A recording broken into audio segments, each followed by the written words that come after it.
আমি আসলে ধর্মীয় স্থানে আসছি, এখানে তো প্রতি বছরই একটি অনুষ্ঠান হয়, এটা আমরা সবাই জানি, কিন্তু আমি প্রথম অবস্থায় আসছি বলে অনেক ভালো লাগছে।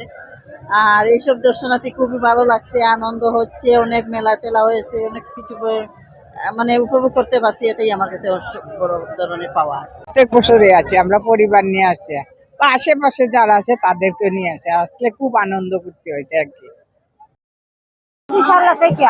আমার ছেলেকে নিয়ে আসি, তার বাবার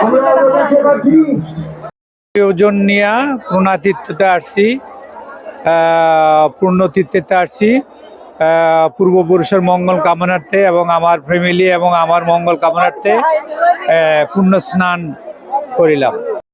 পবিত্র গ্রহণ করার জন্য আমাদের মহাপ্রভু অদ্বৈত মহাপ্রভুর মায়ের মনোবাসনা পূরণের জন্য তিনি ফোন করে গঙ্গার এখানে আনছিলেন। এটাই ধারাবাহিকভাবে চলে আসছে যুগ যুগান্তর ধরে। আমরা বিশ্বাস করছি এখানেই গঙ্গা আছেন এবং এই মর্মে কিছু পুণ্য কামাইয়ের জন্য স্নান করার জন্য আসছে। জেলা পরিষদ থেকে আমাদের প্রশাসন খুবই ভালোভাবে এই প্রশাসনে নজর দিচ্ছে, আমাদের কোনো ঝামেলা আসছে না এবং কোনো ক্ষয়ক্ষতি হচ্ছে না। আমরা খুবই আনন্দ উচ্ছ্বাসে আমরা স্নান করতে পারছি।